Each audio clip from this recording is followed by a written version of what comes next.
So I think today we have very important people from the UNESCO Memory World. So I think I will I just provided the abstract.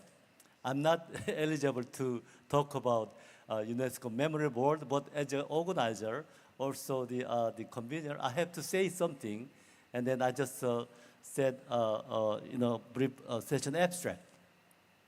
So as part of the 70th anniversary celebration of the International Computer Literature Association, a special joint workshop and the podium will be held under the theme ICLA and the UNESCO Memory World Program, Perspectives of the Cooperation. This event builds on the legacy of the Vienna 2016 workshop, reaffirming the shared commitment to safeguarding and promoting global documentary heritage through literary and scholarly collaboration. Key participants will include the ICLA President, Congress organizers, and alongside representatives from the UNESCO Memory of the World program, including the chairs of the International Advisory Committee, IAC, and the Subcommittee on Education and Research, SEEAR, and the Registered Subcommittee, RSC. Very important headquarters of the Memory World, the UNESCO. This podium will explore evolving fields of cooperation, such as the preservation of translation heritage and research on lost and dispersed libraries, diasporic literary memory, and the role of literature in the International Memory of the World Register. A highlight of the event may include the signing of a Memorandum of Understanding, MOU, between ICLA and UNESCO Memory of the World, marking a new chapter of institutional partnership. Is it correct? Do I understand correctly about what's happening? So I'm safe now. I was wondering whether I can say this one, because without permission from the specialists, we had a long talks for the past last year and this year. So series of the Zoom talks and email exchanges. So there's the archive, memory of this exchange of the ideas between ICLA and then the UNESCO Memory of the World. So we have 4 speakers today, and then after that we'll have the signing of the Memory of the World, MOU. So maybe we can start with, first of all, Jan Bos, who is the representative of UNESCO, the Memory of the World. So Jan Bos, would you like to come up here and then start with the initiation of the collaboration between ICLA and Memory of the World?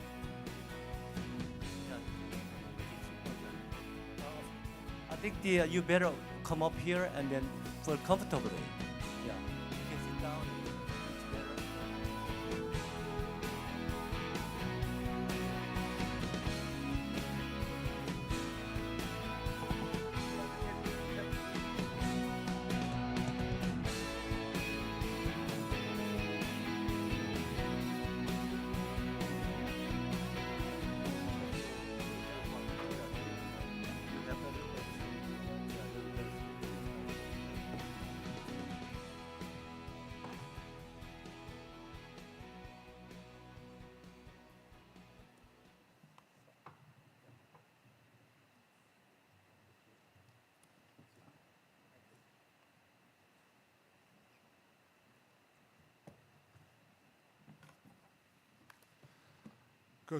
Good afternoon, ladies and gentlemen. It's a great pleasure for me to be here. And before starting my talk, I'd like to express my sincere thanks to Professor Youngmin Kim and also to Professor Lucia Boldrini for enabling us to be here and that we have this special session at the Congress. It is 70th anniversary of the ICLA on the occasion of the signing of the Agreement of Cooperation between Memory of the World and ICLA. And at this occasion, I'd also like to express my thanks to my dear colleague and friend, Lothar Jordan. Without his vision and perseverance, we would not be here. I'm going to talk a little bit on the Memory of the World program and its relationship to ICLA. Memory of the World, the program is about the preservation of and access to documentary heritage. And I'm sure that everyone in the audience will have recognized this picture and probably also the booklet. It's the diary of Anne Frank. Anne Frank was this young, talented Amsterdam Jewish schoolgirl who wrote her diary while she was hiding for the Nazis in Amsterdam in World War II. Her diary has become famous and inspirational all over the world. It has been published, it has been edited, it has been microfilmed, it was translated, it was reprinted, it was digitized, it was translated in as many languages as you can think of. Nevertheless, I think that many people would think it would be a loss to humanity if the original diary, the original booklet, would get lost. Although the text and the appearance of the diary are safeguarded, people feel that it would be a loss to humanity if that booklet disappears. Originals are unique and irreplaceable. Facsimiles are not the same. The original diaries are part of the documentary heritage of mankind. And the same goes for the Jigshi book. I call it Jigshi because it has a very long Korean name, and I'm not going to try to pronounce that. What is the Jigshi book? It is a book that has been printed with movable metal type in the year 1377, which is more than 70 years before the printing of the Gutenberg Bible. So the invention of printing was done here in Korea and not in Western Europe. You might say that Gutenberg reinvented printing because he had no knowledge of this book. But still, this is the oldest remaining book printed with movable metal type. Its contents are Buddhist teachings. And the content is interesting, but it's not the reason why we would call this documentary heritage. It is because of this being the specimen of the first book printed with movable metal type. It's in France at the moment. If we talk about documents in the framework of the Memory of the World program, we think about a very large variety of types of documents. As you can see here, there are book rolls and charters and pictures and films, maps, music scores, wood blocks, manuscripts, scribbled notes, children's drawings, and so on and so forth. All these things are documentary heritage. Sometimes the content is more important, and sometimes the carrier, the physical object. And sometimes they are both important. The Memory of the World program is one of the heritage programs within UNESCO. And UNESCO, as you know, is United Nations educational, scientific, and cultural organization. Memory of the World specifically safeguards documentary heritage. That's the aim of the program. It was established in 1992 because of the growing awareness of the perilous state of documentary heritage in many countries in the world. Preservation of access to documents in so many countries was in danger, caused by natural and man-made disasters, caused by neglect or by lack of financial and capacity sources.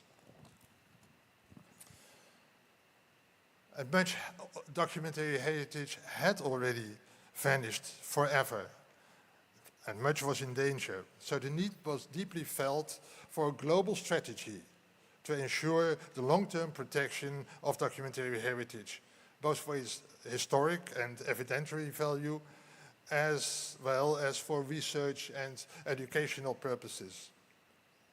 It was also felt that documentary heritage differs from the general cultural heritage in the World Heritage Convention, both by its nature and because of different ways of preservation and access, and different options for accessibility.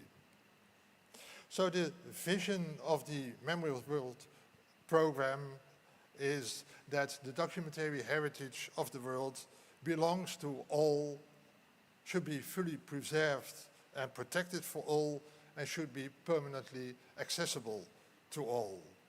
And all means all, not only a few scholars, not only the people in the same country, but it means that documentary heritage belongs to everybody in the world and should be accessible to everybody in the world. And the mission follows from the vision that is to increase awareness and protection of the world's documentary heritage and to achieve its universal and permanent accessibility. What's being done in the program? Well, in fact, all the things that you could think of when we are talking about a program like this. So there are a lot of publications, books, brochures, newsletters, children's books, websites, and so on. There are conferences and seminars and workshops, exchange of best practices, you name it. Research and education is stimulated via the Memory of the World Knowledge Centers. There are 9 of them all across the world, via the International Center of Documentary Heritage here in Korea. And we also have the Jikchi Prize, named after the Jikchi book that I just showed you, and it's awarded to an organization or a person who has great merits in the protection and safeguarding of documentary heritage. You see that ICDH and Jikchi, and I name quite a lot of Korean elements in my speech, and that is because Korea is so active within the Memory of the World program, and they should be proud of that. There's also the cooperation with Google Arts and Culture, with Wikimedia, with other non-governmental organizations, and with the private sector. However, the most visible thing in the whole program are the registers. The registers comparable to the lists in the World Heritage Convention and the Intangible Heritage Convention, the lists that everybody wants to get on. So, like the World Heritage List, there is the International Memory of the World Register.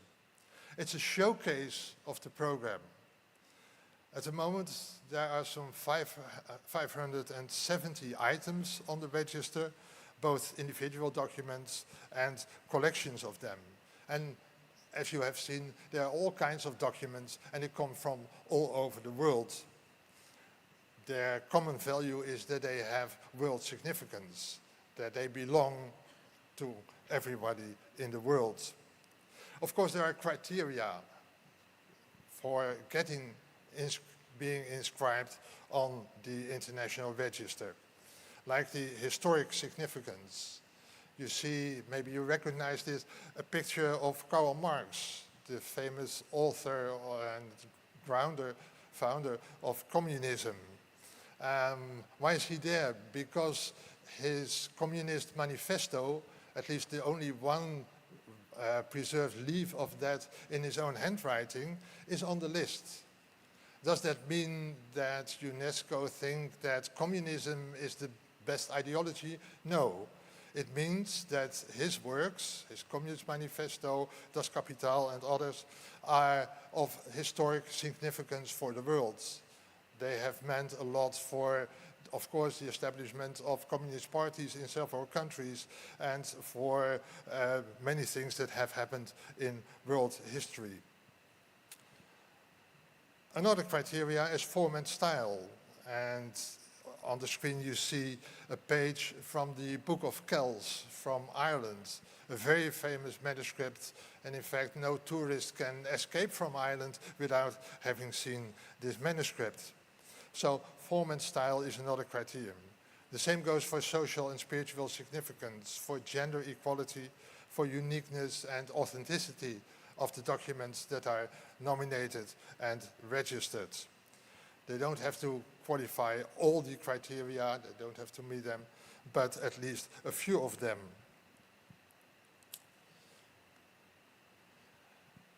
I told you that there are so many different documents on the International Register on so many different subjects: history, religion, technology, cartography, politics, medicine, human rights, astronomy, you name it, but also on literature. So there are quite a few literary authors represented on the International Register. And here I name just a few of them. I already mentioned Anne Frank. And then there's Christopher Okigbo from Nigeria, Derek Walcott from St. Lucia, Goethe and Nietzsche from Germany, Catherine Mansfield, Fyodor Dostoevsky, Leo Tolstoy, all very famous names. And also authors of children books, like Astrid Lindgren, Hans Christian Andersen. The fairy tales of Grimm and the Heidi archives are also registered on the International Register. And some of the most famous anonymous and works, like the Nibelungenlied and the Rig Veda, and also the Shahnameh by Ferdowsi, the Persian poet. Again, it's not about the texts, it's about the documents that hold the texts. And in these cases, usually the literary legacy in the form of notes, of copies with handwritten notes, of letters, correspondences, and so on and so forth, are registered on the International Register. But of course, it is also the place where we can find synergy with what is happening in ICLA. Which authors are being mentioned, which gaps are there to fill. But first, let me name the popular literature on the International Register, because that also is a very important element. There is a slave song from Barbados, the oldest recorded song sung by enslaved people in the late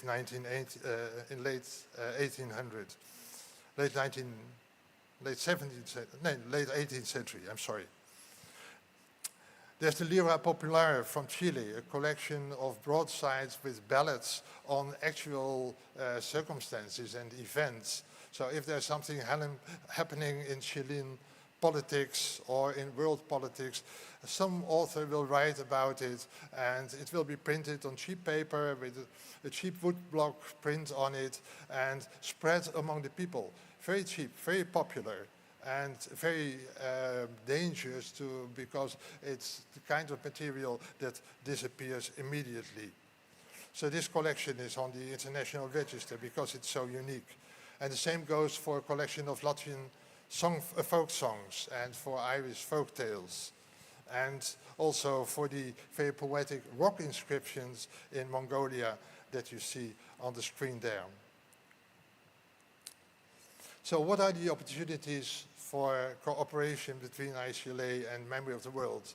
And my colleagues will elaborate on that, so I'm only mentioning a few things. There are chances for new and further research, both within the Memory of the World program and in ICLA. I already mentioned the identification of lacunas on the International Register, but also on the national and regional registers. I hope that people in this audience, people, members of ICLA, can point at hidden collections, collections that are not well known, but nevertheless contain very important documents that deserve to be respected as documentary heritage. The study of translations is very important, exactly because these are documents with a great international outreach. They have been translated quite a few times in many different languages. So if you study that, what can you learn from that? Also, if a document, a collection is inscribed on a register, let's say the international register, what is the impact? What is the outreach? Does the author or the work become more important, does it get more attention? So these are also topics for further research, which could lead to joint publications by ICLA and Memory of the World, and at least to mutual raising of awareness. I hope this cooperation, the agreement of which we are going to sign in a minute, will be very fruitful. And I thank you very much for your attention.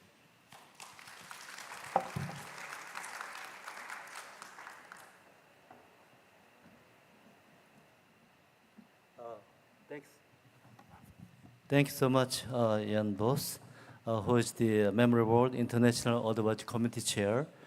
Now we turn to the ICLA part.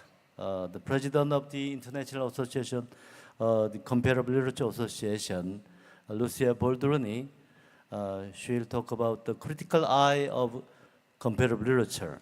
So, Professor Lucia Boldrini.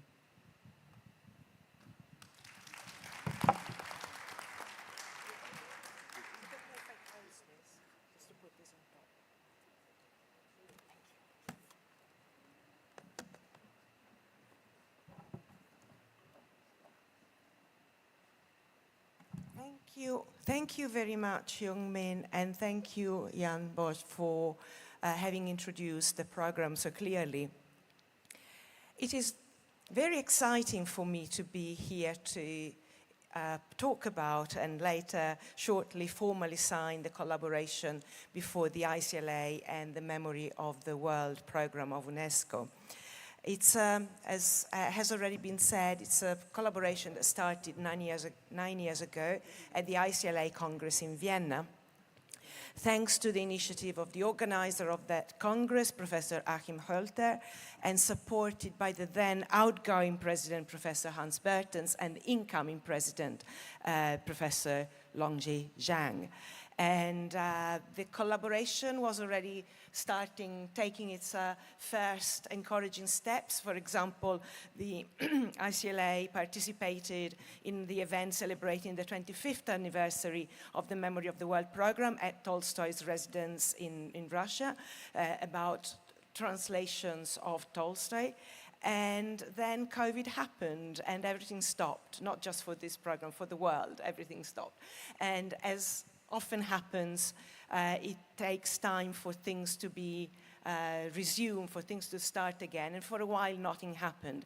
Therefore, I am very grateful to Professor Lothar Jordan, chair of the Memory of the World Subcommittee for Education and Research, for having taken the initiative to contact the ICLA to resume and embed this partnership by identifying areas of common interest on which we can collaborate and sign an agreement that can establish this as a formal collaboration, because once you sign the document, it's easier to keep going than, and if something happens, we have something that will allow us to start again from where we left.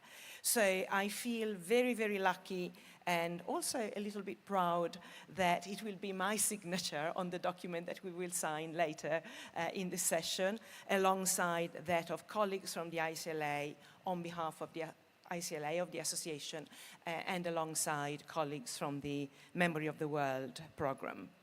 So this is all incredibly positive and incredibly exciting. What I would like to reflect on briefly is what the ICLA can and should bring to the collaboration. It goes without saying that as a community of scholars dedicated to studying literary and linguistic documents in different media and across different times and spaces, languages and cultures, if you like, the documentary evidence of the complexity of human culture in its connections and mutual influences and transformations, the ICLA is perfectly placed to reflect rigorously on matters concerning translation, dispersed or lost libraries and archives, how we conceptualize memory, and so on. Some of the topics Ian Bosch has already introduced. Lothar Jordan will talk about others, and these are some of the topics that are part of the document that we will sign. But, as my title suggests, I hope that as specialists of comparative literature, we can also bring a usefully critical and self-critical eye. Comparative literature has a long and recurrent history of criticism and self-criticism directed to the conception, history, and practice of comparative literature itself, leading quite frequently and recurrently to the idea that comparative literature is in crisis. René Wellek used that expression in the 1950s, and it's been coming up again over and over. Or comparative literature is dead, as we were saying, or some people were saying, in the 1990s and first decade of this century, because of the discipline's Eurocentric foundations rooted in cultural nationalisms and in imperialism. So I will not rehearse these points, you are very familiar with them.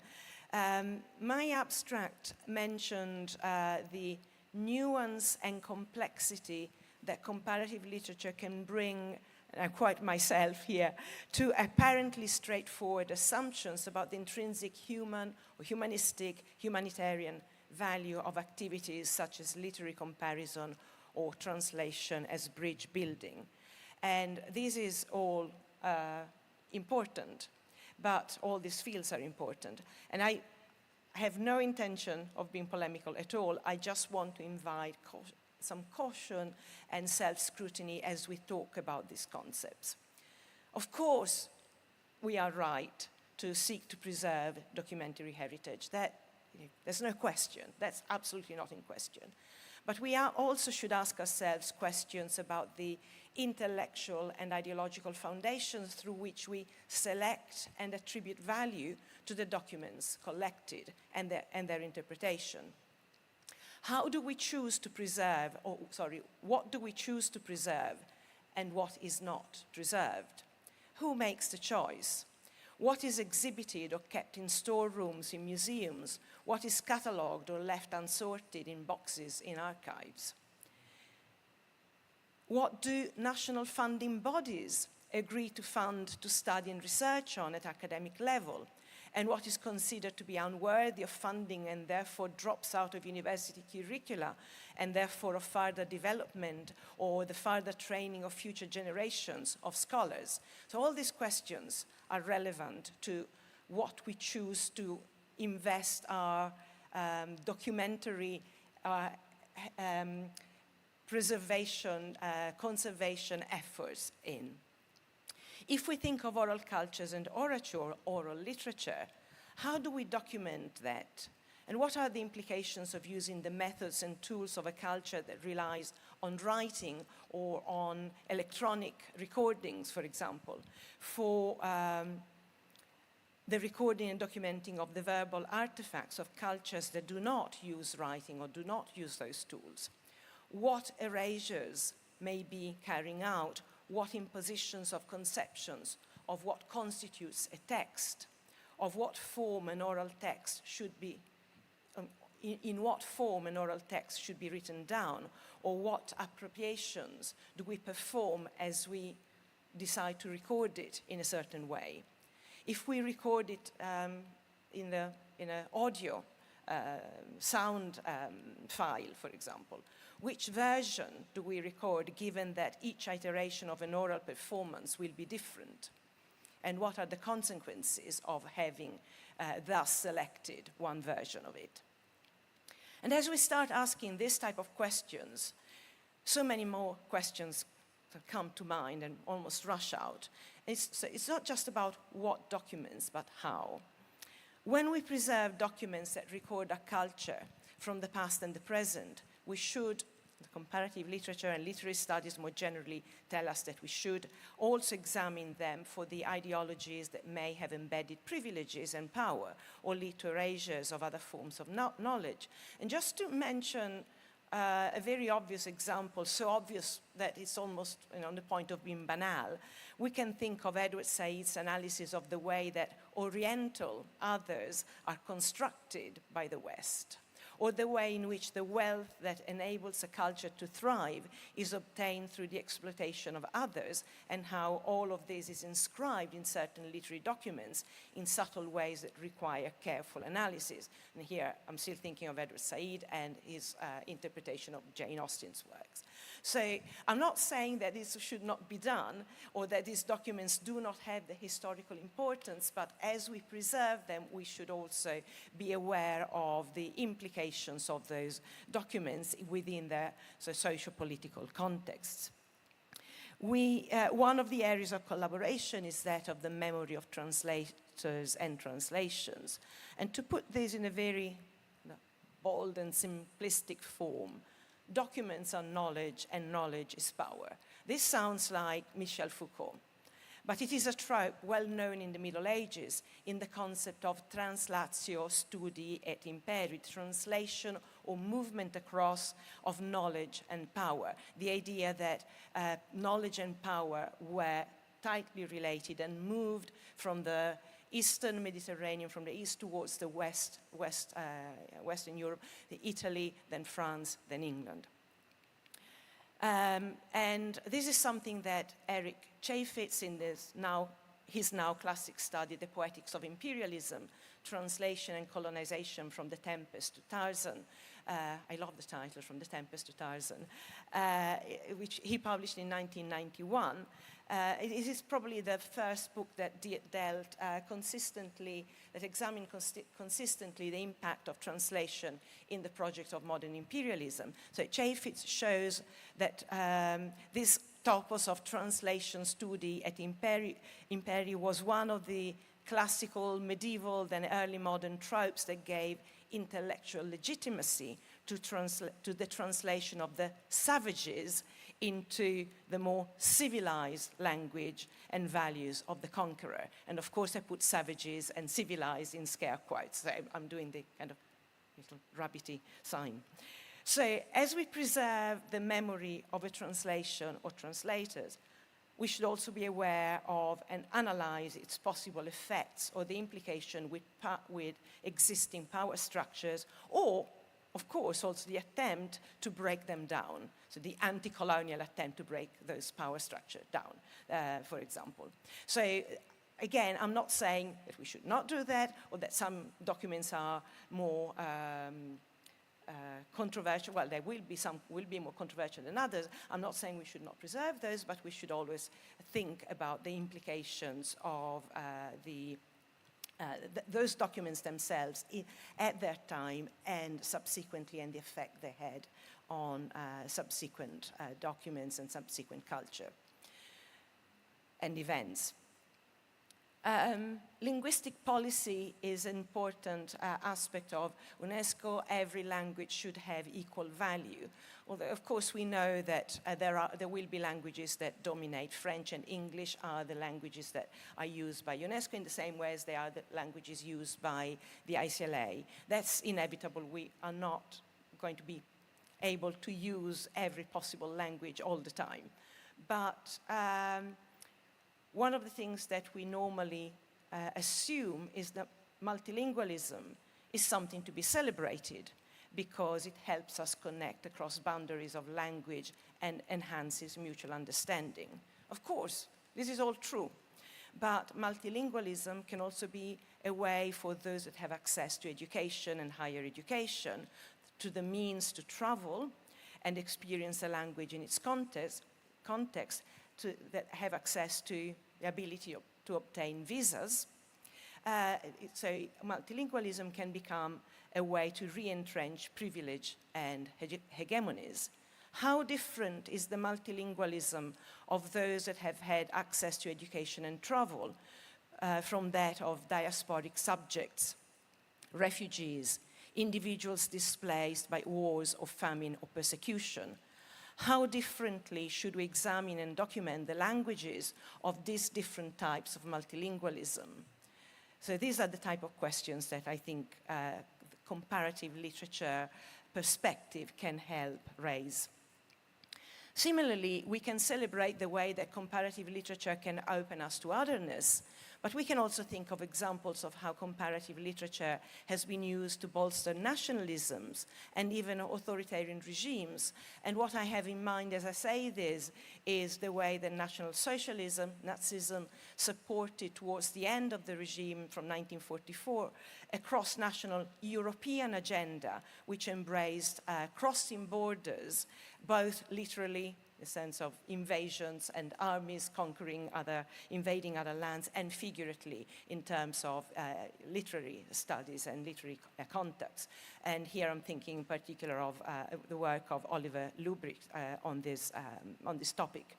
So I'm not going to belabor the point anymore. What I'm saying in sum is that some of the debates around the death of comparative literature, about the crisis of comparative literature, around the concepts of world literature as opposed to, or as allied with, or maybe as even as part of comparative literature, the debates that exist in our discipline on translatability as opposed to versus untranslatability, sometimes simplistically reduced to David Damrosch versus Emily Apter type of opposition, championing of translation and circulation of literature, of literary texts, of documents, versus the championing of the precious untranslatability of texts, of poetic texts.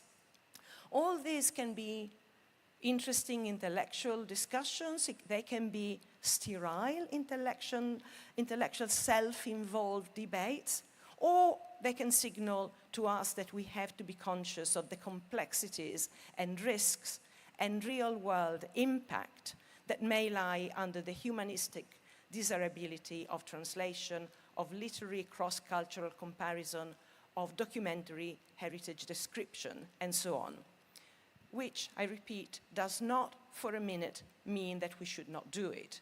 Far from it. It means that we can bring a healthily critical eye, both rigorous and careful and caring, to the work that must be done and that we will be very excited to do in collaboration with the UNESCO Memory of the World program.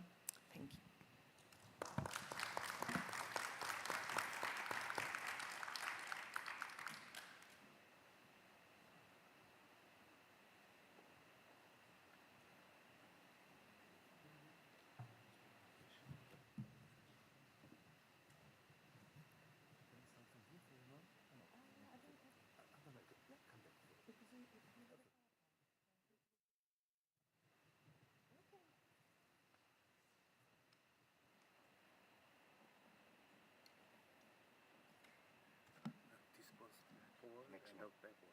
Okay. Hello, everyone. Let me start with thanking. Thank you. Hello, good morning. Let me start with thanking the president of the ICLA, Lucia Boldrini, and the chief organizer of this Congress for inviting me and for the good cooperation. And I want to congratulate the ICLA to the 70th anniversary. And I come back for a short moment. Some movement on the stage now.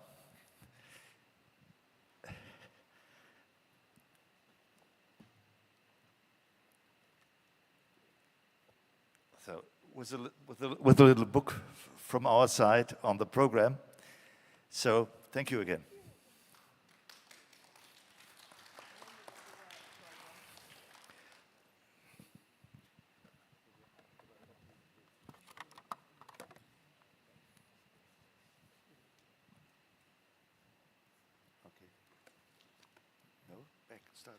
No.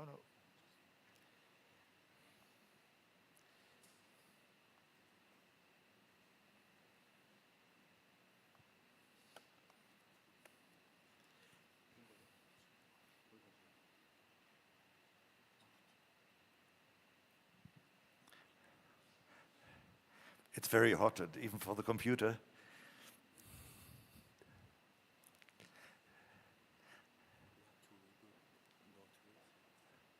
Well, I try to start without the presentation, of course.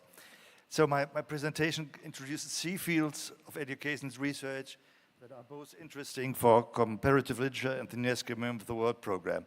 Like already mentioned, translators and translations, then the reconstruction of lost memories, and third, the relation between oral literature and documentation. The first 2, that is, translations and lost memories, are elements of the agreement that we will sign in a few minutes. The third one, the relation between oral literature and documentation, is an example of further possibilities for joint questions and perhaps reflections and answers that we share. Although the agreement that we sign is not a list of exclusion, it's just a start. It's very important to remember that.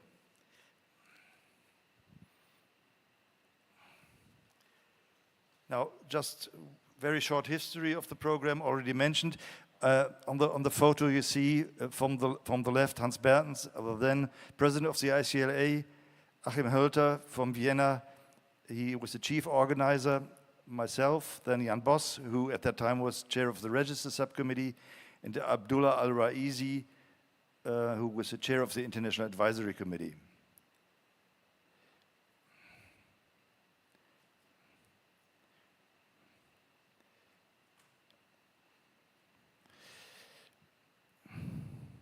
So it doesn't move for the moment, sorry.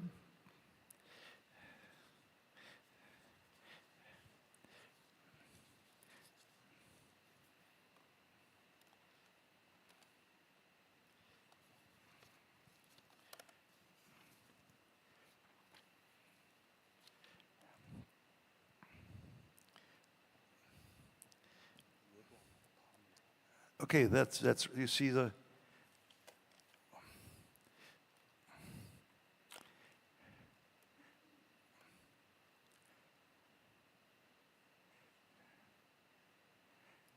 what do we see now? This one or what's on the screen? What? You have to change it. I need to do this one.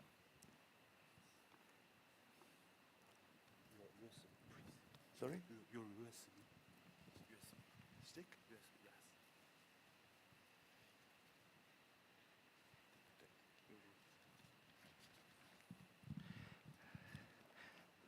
Shall we try to go on or somehow? But I think you all are looking for your lunch already, so I don't know.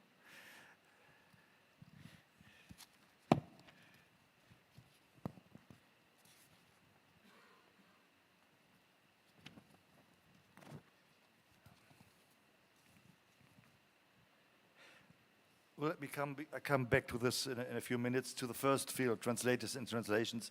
Lucia already mentioned it. So for UNESCO, translations are one of the 3 pillars of its language politics. First is linguistic diversity. That's a lot of number of languages that can be spoken, and that there's no hierarchy between the languages. Multilingualism, UNESCO hopes that each person in the world can speak more than one language. And the third are translation. I think these 3 elements, linguistic diversity, multilingualism, and translations, are really in the core of comparative literature in a way, from that side of languages. While from that side, the translations have a high importance, this importance is not so strong so far in the documentary heritage. We feel in the field of memory institutions like archives or museums or libraries. I wouldn't say nothing done there. They have some importance, but we think it should be bigger. The same for the Member of the World program. There are no inscribed items of translators or translations, and the reflection on translations in the program should be stronger. That's what we felt. On the academic side, in this room and in this Congress, it's evident that translation has a pivotal role. Okay now or not? Let's hope so. Now, so this was a meeting Lucia mentioned in 2017 in the Leo Tolstoy's personal library in Russia. On the right, Zhang Longxi, the then president, Galina Alexeyeva, who is a representative of a committee of ICOM, Council of Museums, and myself. And we thought this personal library, very large and beautiful library of Tolstoy, very authentic, was a good place in the world, in the frame of world literature, to talk about the cooperation on translations. Now, a chapter of the Vienna Mopart section was published only beginning of 24. We waited some years for that. And ICL President Lucia Boldrini informed in 24 that the ICA board agrees to strengthen and to upgrade the cooperation. And then beginning of this year, the IEC, the peak body, the top body of the BOE program, endorsed the plan to sign an agreement. My thanks go to Jan Bos to making that possible and for his continued engagement in this cooperation. Without his support, we wouldn't be here, I think. Okay, we can continue here. The high importance in translations for comparative literature into Vienna. Galina Alexeyeva, you saw her on the photo some 1 minute ago, gave a presentation on Constance Garnett's translation of Leo Tolstoy's The Kingdom of God is Within You. This is a typical, I would say, subject or from its structure, an article in comparative literature. In this case, it looks like a very specialized one. The religious treatise is under scrutiny of a scholar, but Galina gave a presentation not only in a special section, but also in the Mo section. And if you heard that, it was a little bit different what he told, or the accent was different. She was not only translator Constance Garnett of Tolstoy, but also of Turgenev, Dostoevsky, Gogol, Chekhov, Herzen, Goncharov, Ostrovsky. And she translated 70 volumes of Russian classical literature, mainly between 1894 and 1934. So she's not only translator of one treatise, but she's a key figure in the reception of Russian literature in the English language area in the beginning of the 20th century. And this gives this person, Constance Garnett, completely different importance and significance.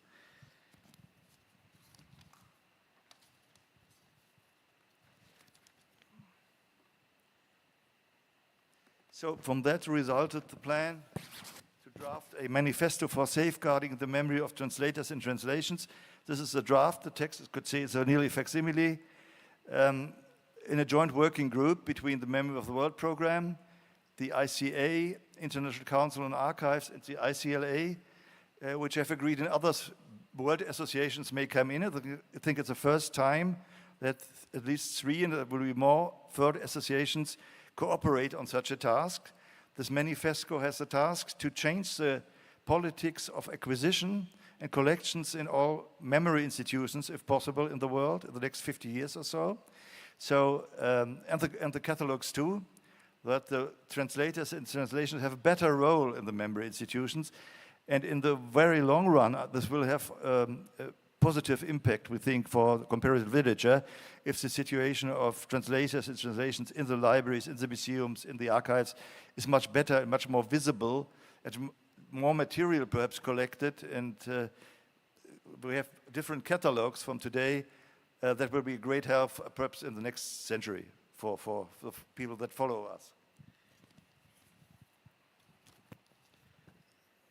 Another working group, very short, is on lost memory. There was in '96 a little book from UNESCO on libraries and archives destroyed in the 20th century, a very sad book.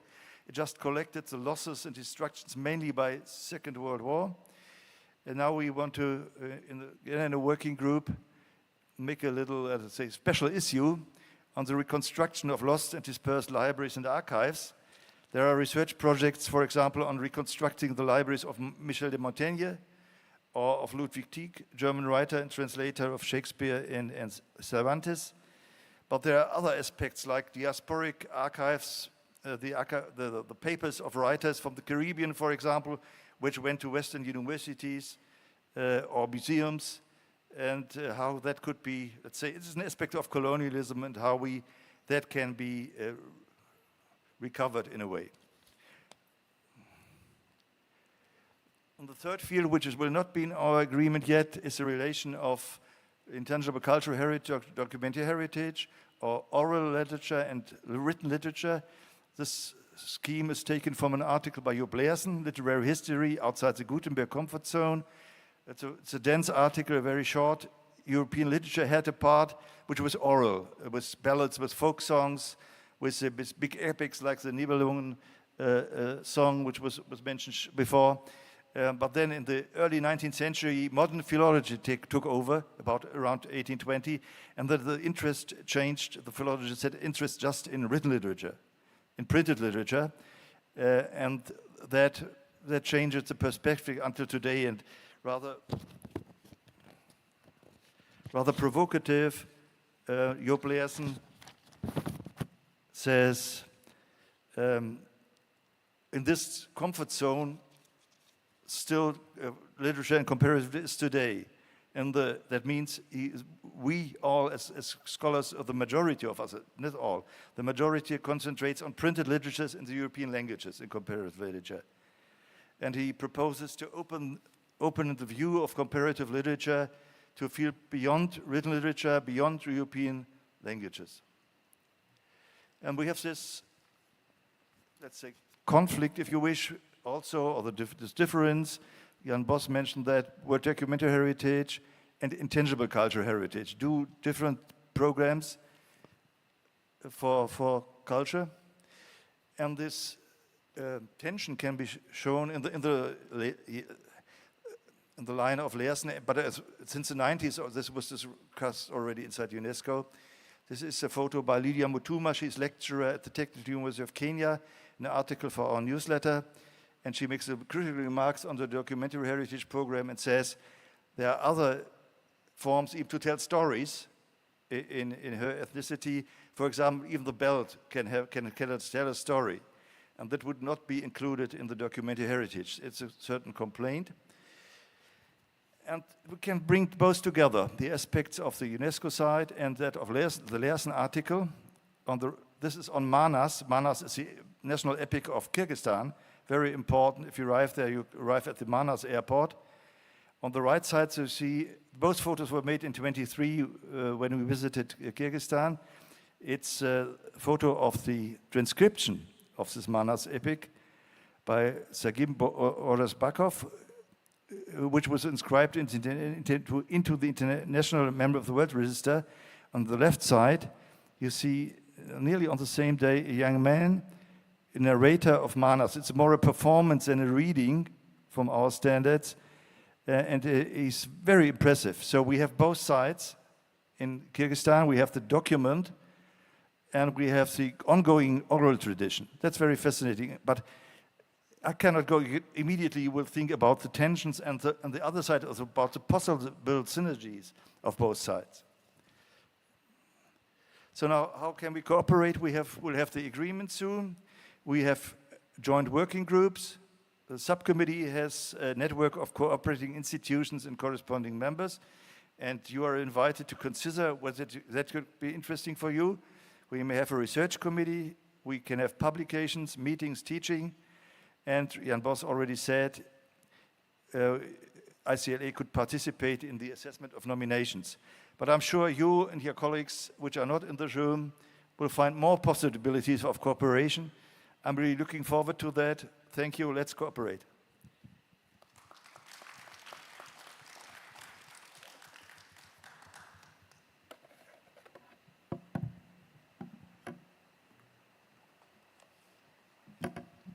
And there's my email address. If you write me something, I'll be happy.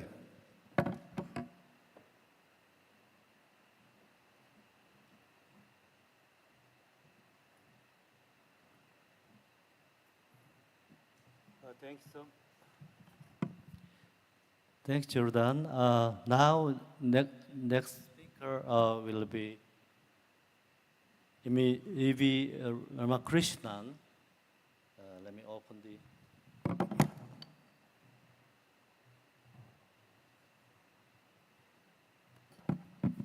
who is the Standing Research Committee on South Asian Literatures and Cultures, and then he will provide the short talk on the translation as a palimpsest from textual traces to cultural archives. Professor E.V.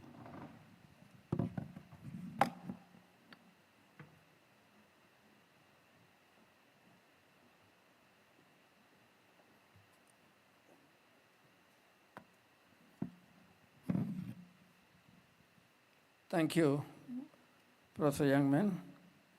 Thank you, Lucia. Thank you, the UNESCO representatives here.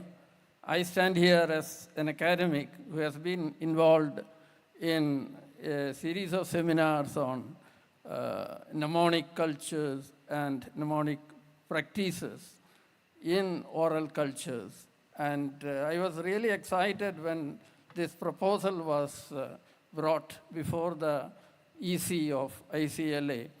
And I felt this is a very unique opportunity where academics can contribute very substantially to reinvent or reorient memory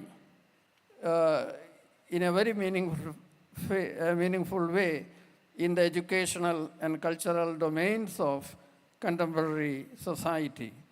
I am very thankful to UNESCO for extending this wonderful opportunity of cooperation.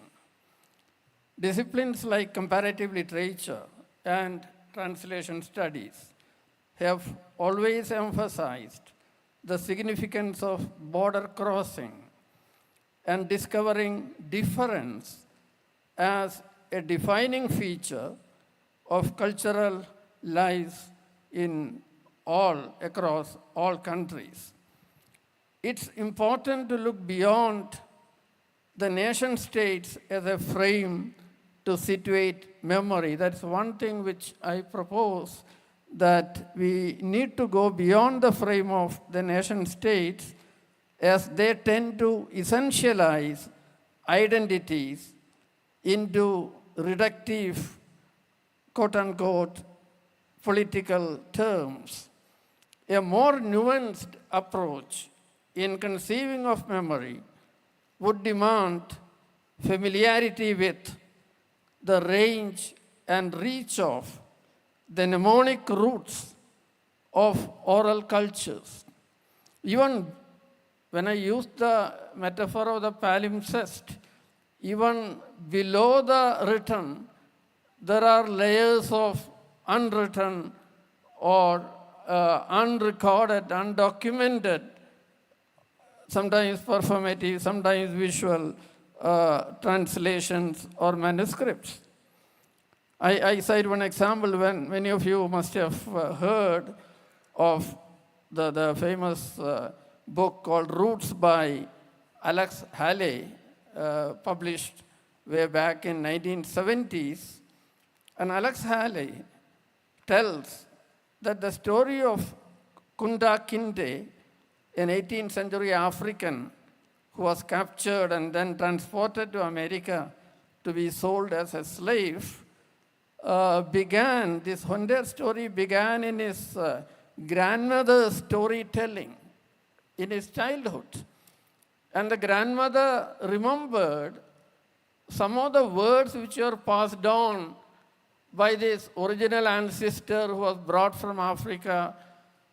There may be 5 or 10, he actually mentions those words. And he goes after the trajectory of those words, and that is how a whole narrative emerges. Here, there have been many such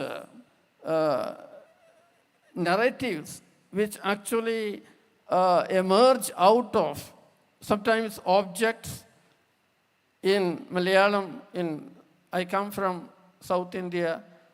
I am located in a part of South India called Kerala. And there have been a very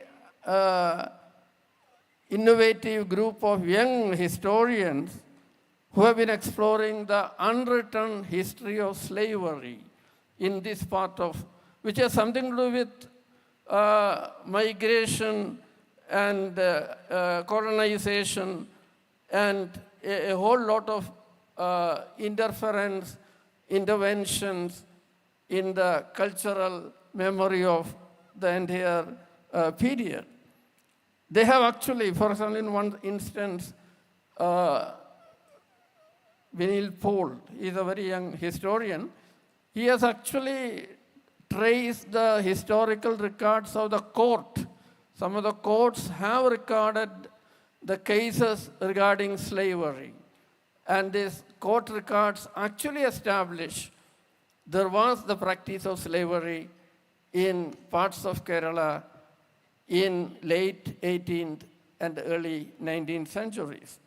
This alters the kind of concept or conception of the past we always had of, we say we had caste system, but we never had slavery. But these are issues which can be challenged and rewritten. Oral cultures of memory are sedimented narratives of struggle, conflict, perseverance, and survival, which are valuable lessons for us in these times of climate change. Societies and communities pass through traumatic times of devastation and displacement, which are remembered and narrated over and over to exorcise the trauma and recover a certain perspective of the past. One way in which a project such as the UNESCO Memory of the World can make a difference to the manner in which we relate to our past is to prioritize the experiences of precarity. Precarity is a term used about living in a zone of danger. It could be as a refugee, it could be as a displaced person, it could be sometimes at the bottom of society. So experience of precarity and the human struggle to overcome such extreme kind of challenges. Here, let me emphasize this pertinent question: how can we move away from the nation-state-centric vision of the past as a museum experience? The nation-state very often, in a way, frames the past as a museum, which is immobile, which is frozen, which has absolute kind of a presence as a static entity. But we should make the past much more mobile. And this is what very often literature does. How can we render memory a creative force of altering the paradigms of our thought? If I can cite an example which I am very fond of, Pablo Neruda's long poem on Machu Picchu. That's a whole lot of broken stones on a mountain. But the poem reverberates through the minds of a very large population. And the Inca civilization becomes a living force. So the process of such creations, it could be sometimes through poetry, sometimes through autobiographical narratives, they actually have a certain role in creating a value system about memory and their creative force. There have been renewed interest. I am actually moving to another. I am giving these examples perhaps to make some of these things clearer to me, perhaps. You see, when we look at history, memory has two adjacent kind of domains. One is forgetting, and the other is documented history. Both actually seem to be in the vicinity of memory. And very often, they contradict, or they may even expand, or they may erase. The relation could be conflictual, it could be much more, friendly. So the point I am making is, if we actually consider a kind of theme or domain like the Arabian Ocean as a locus of memory, and this has certain value because when we look at history as battles and kingdoms and kings, we cannot sometimes understand the lived reality of an entire community. The past of India is embedded in the history of navigation of local communities residing in the coastal areas of India. There is one very important historian who has been using memory, Mahmoud Kuria. He actually works from Netherlands. I think he is now in an English university. Mahmoud Kuria has a series of books on the Arabian Ocean as a site of cultural memory or cultural history. And these can actually help us curate documents which are extremely diverse. For example, we always look at the human world. There are multiple worlds. There are non-human worlds. There are entire series of not only humans who are transported. There is a story of an elephant being transported all the way to Rome from South India. And there is a recent novel written in Malayalam about the entire transport, the journey of that elephant, in a way brings to us the travails of displacement humans always felt when they are cut off from the roots. Elephants also have their very strong roots in a habitat. And what's the history of elephants who have been uprooted? Elephants have long memories. Michelangelo actually has a painting of this elephant in Rome. There are a lot of recorded documents about this elephant which was transported. So the point I am making is there are innovative ways of framing the memory of oral cultures which actually may not be available in the printed kind of form, and which may not be available in the single language which we associate with a territory. That's where we need to remember that India's history is embedded in the history of so many other places, African or many European, Portugal, or there are Netherlands, of course England. So what do you do with this very complex archive of Indian history, from Portuguese to Spanish to French, English, and even Swahili? So India's past is not India's own. That's where I think somebody, the agency like UNESCO, can very uniquely contribute towards a larger frame of recovering memory of the journeys, the mobility, which was available. You see, local people, ordinary people always had mobility because they contributed to the trade, they contributed towards the transport of not only pepper and other things, but also culture, religion, text. What all went, we always talk about the Silk Route, but we never talk about the ocean routes, which were also equally loaded with many, you see, cultural goods.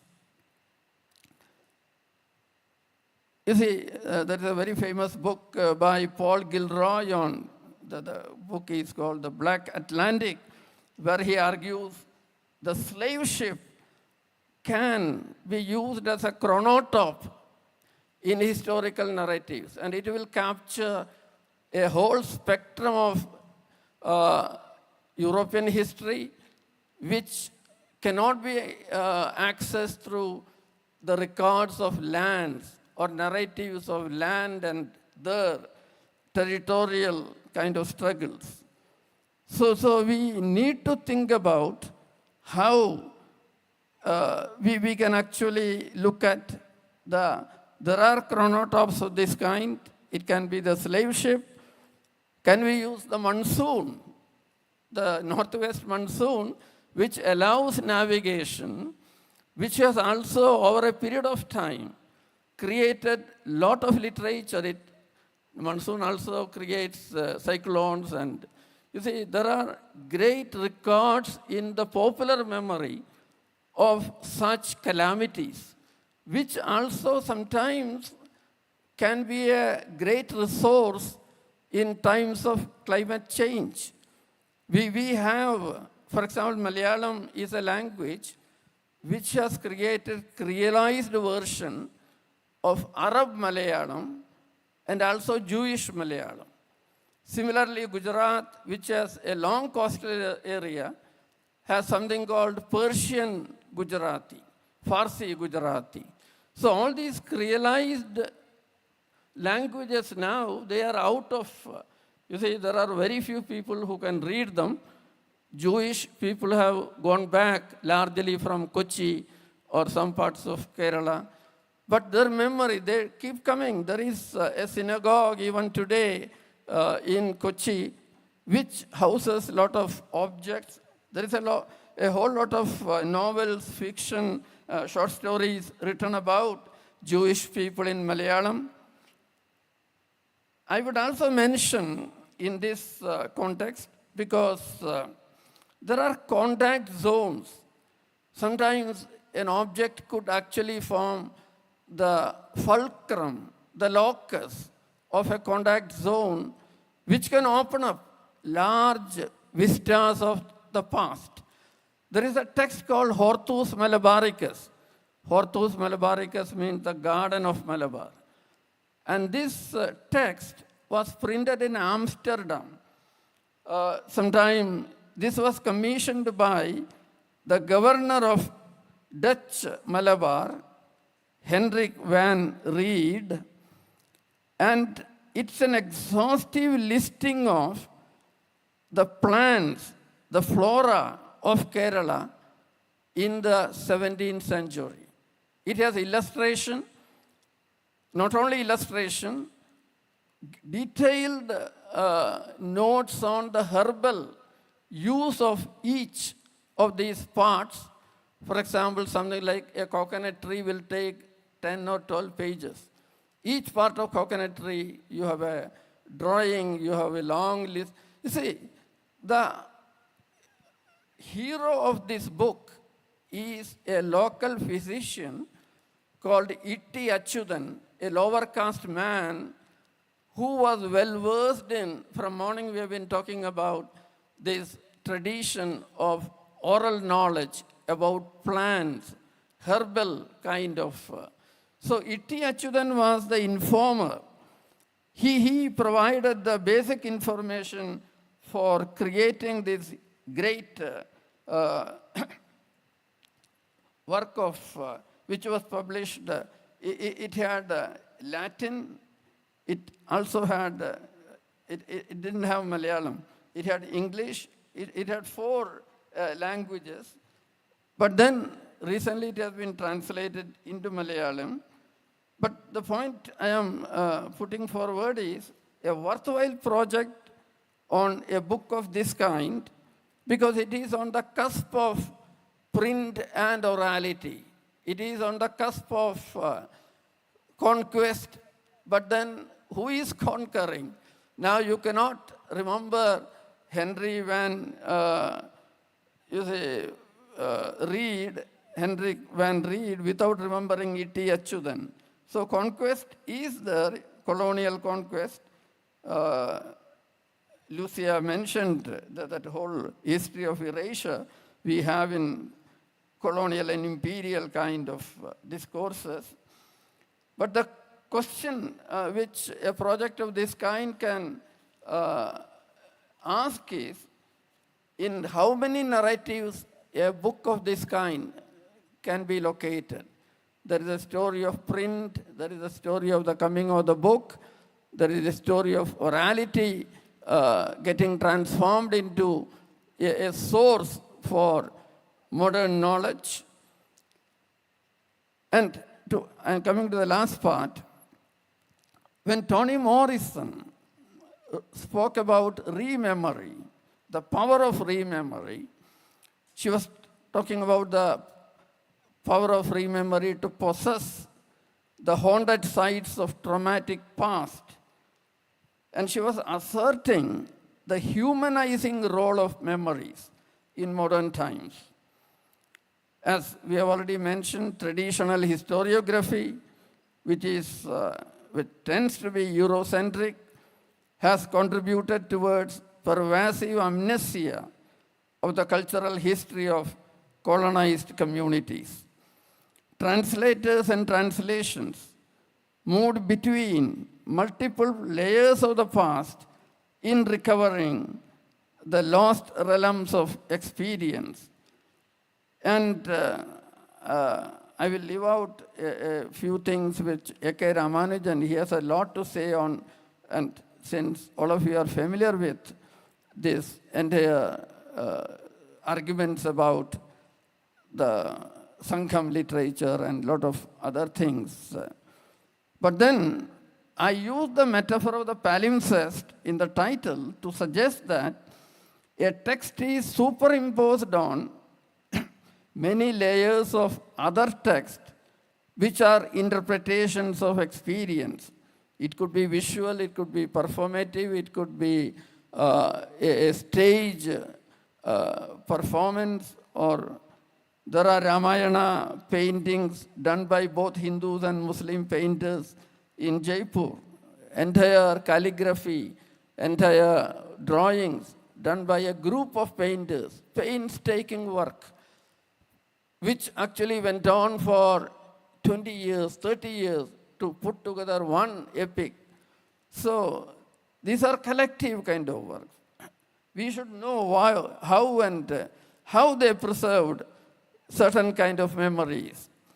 And some of these texts belong to several genres, and they have multiple frames of lived realities.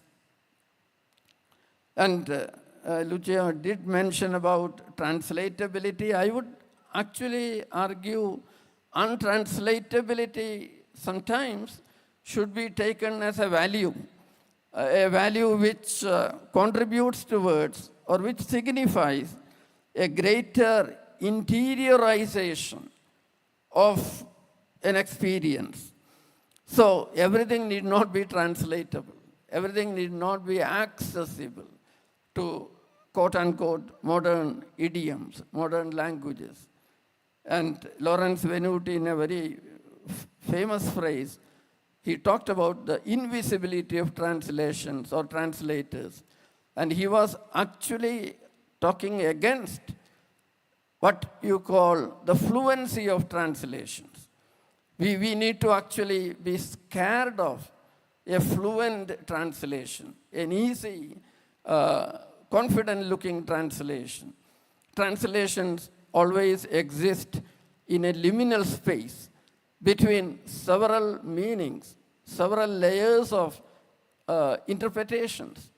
So the very nature of a translation has a certain kind of ambivalent relation to the reader's idiom and the original idiom. Lastly, I would emphasize the urgent need to recover the public role of memory. This is something which Toni Morrison has also spoken about. I am almost ending. You see, memory is increasingly personalized in modern times.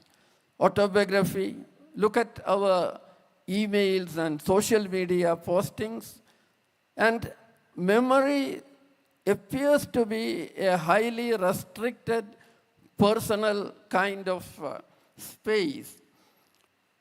And what with Toni Morrison in her novel Beloved and many other novels demonstrate is the collective obligations to individual suffering. You cannot make sense of any experience unless you have collective memory. How do you recover the collective sense of memory? And particularly when I began with the reference to catastrophic kind of traumatic events, public events. Every event is a public event in such kind of a context. So we need to recover the larger collective temporality of personal experience instead of confining them to a very narrow space of everyday kind of personal memory. So to conclude, comparative literature and translation studies could provide significant disciplinary settings for curating the memories of the world as a dynamic creative force to remake and recharge I use the word spiritual. Some people may not, but I would emphasize that word, the spiritual force of the community, thereby fulfilling the ethical burden of remembering together. There is a certain obligation, an ethical obligation we as human beings carry with us of remembering together. Maybe a project of this kind can be a right step in that direction. Thank you.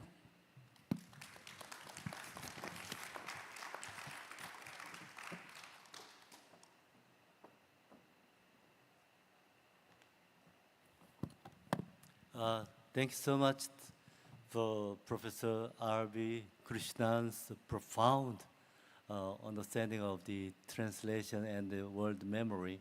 I was amazed at the kind of scope and depth of all this kind of discussion at the final moment of the enlightening of the collaboration between the UNESCO and then ICLA. Thank you so much for your dedication. Now I think we have to, actually the collaboration doesn't exist, the written document, first of all. We've been talking about orally most of the time, and then without promise. We just promise a lot, but without a written document of the promise, then we'll forget, and then people destroy the promise and they violate all the kind of the promise that in compromise. So I think we need some kind of the MOU, memorandum, not memory, but the memorandum of understanding. So now it's time for us to sign a memorandum. So we have a ceremonial kind of the event now from this moment on. So represented by two entities of the great, the enhancer of this memory of the world. So first of all, the UNESCO and also the ICLA together. So we need some time to prepare I think we have to have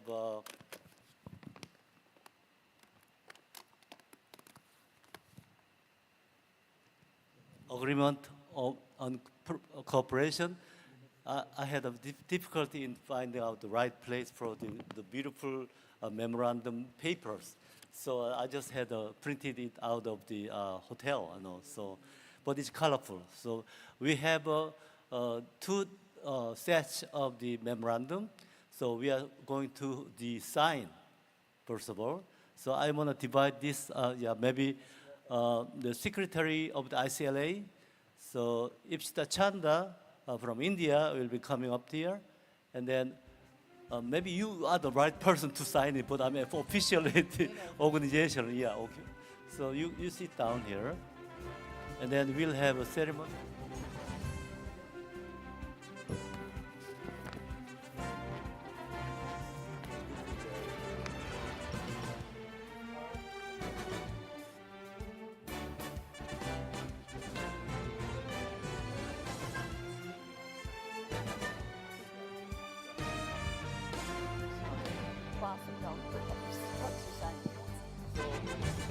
Each person will copy on one. Originally, we are supposed to have the 8 copies, but right now we have 2 copies and then Xerox, and then maybe later we can produce the copies of copies. So, yeah. First of all, Do we have to read the document? No? You don't have to?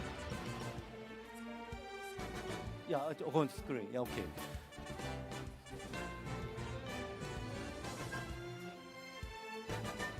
Here's a copy of in case we have to read it. You know.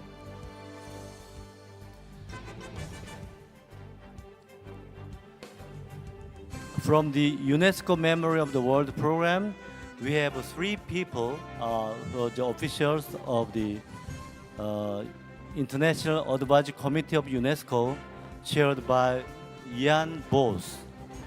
And then UNESCO Subcommittee on Education Research, Lothar Jordan. And then UNESCO Register Subcommittee Chair, Joey Springer. Unfortunately, she couldn't come here this time, but actually 3 people will sign here. So first of all, Jan Bos, you have to sign with the pen. Yeah, we provide the pen. Yeah.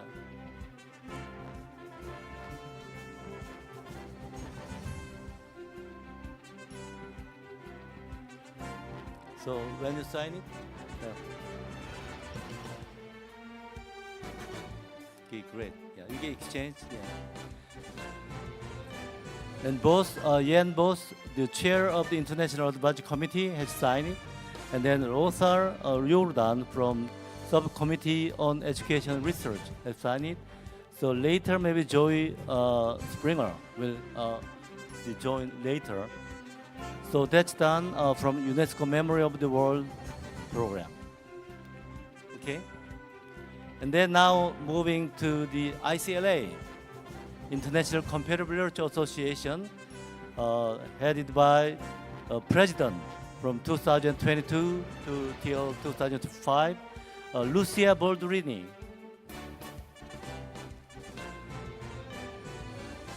The other one, yeah. And then the Secretary of the ICLA 2022-2025, Ipshita Chanda.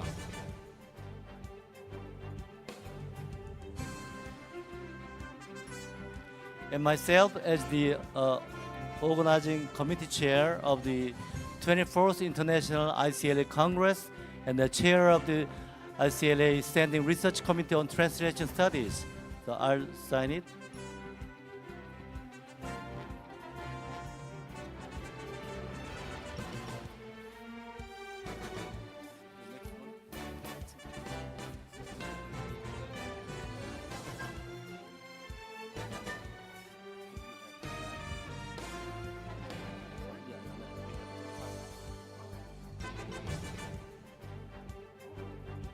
Yeah, I signed it. Yeah, two copies, and then, yeah, 2 copies, and then you can exchange. Make sure that you sign. Yes, done.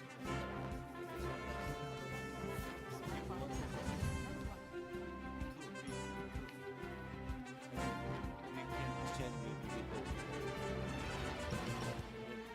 president and also maybe Jan Bos. Those yeah. So, would you please stand up? Yeah, it's okay.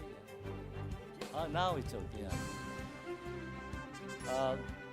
It says the agreement on cooperation between UNESCO Memory of the World Program, International Advisory Committee and its Subcommittee on Education and Research, and Register Subcommittee, and the International Comparative Literature Association. 2 entities, one is from the UNESCO, or the other one is from ICLA. So we are collaborating on the memory of the world in terms of translation, basically also maybe lots of maybe 5 different categories. So we're going to collaborate on this great project for the future, maybe next generation, particularly in the field of comparative literature, will be dedicated a lot, huge kind of amount of the effort and the scholarship to the initiation of the UNESCO Memory of the World. So I think maybe 2 of you, do we have to read it? You don't need? Yeah, you can read it fields of cooperation between Memory World and ICLN members. First category is translation. I'm representing the translation committee. And the second category is lost memory, which is very important. And third category is metaphors of memory. And fourth category is International Memory of the World Register. And fifth category is joint publication. Sixth category is exploration of further fields of cooperation. So signing parties will explore further cooperation on matters joining memory of the world and comparative literature, like Africa and gender equality, and multiple way of. Nowadays we have 17 UNESCO goals. So the 18th category will be culture, also maybe something else. So yeah, as far as I understand, I talked with people from the UNESCO. So these are the people. Yen Bos, Chair International Advisory Committee. Rosara Jordan, Chair of the Subcommittee on Education and Research. And Joey Springer, unfortunately who's absent here, Chair of the Register Subcommittee. And then ICLA, President of the ICLA, Lucia Boldurini. And then one more page. Next page is Ishita Chanda from the ICLA Secretary, and myself, Youngmin Kim, from Organizing Committee of the 2024 International ICLA Congress, and at the same time, Standing Research Committee on Translation Studies. I think these are all the documents. We've been working on this for 1 year, and a lot of the email exchanges, and also the Zoom meetings. And thank you so much for your time and dedication. And I really enjoyed talking with you, learn a lot from both sides. So now you representing ICLA, representing World of Memory, would you like to exchange the MOU? Stand up. I'm master of ceremonies, so I'm just doing. Yeah. Stand up, and you better stand up. Yeah, stand up. Take a picture. And yeah. Okay. And you stand up. This is the future of the ICLA and Memory World collaboration.